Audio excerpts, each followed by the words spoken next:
चाय फेंक दियो।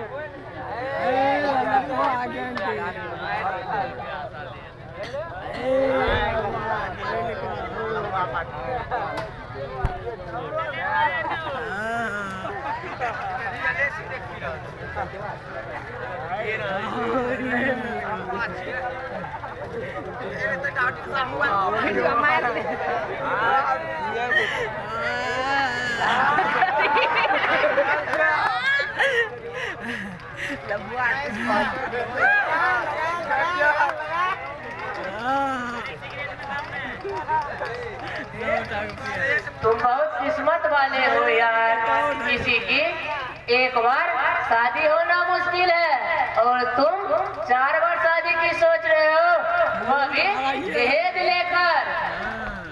अरे संदीप, तुम में यही तो कमी है, तुम किसी की खुशी देख के जलने लगते हो।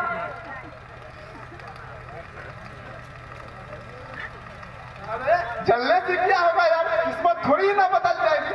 अब की बार ये बताओ संदीप, लड़की कैसा है? अरे लड़की कैसी भी हो, 2 से 3 महीना तो रहना है। अगर भी सुंदरी होगी तो 3 महीना, अगर साधारण होगी तो 2 महीना, उसके बाद तो किरासन तेल डाल के जला ही देना है।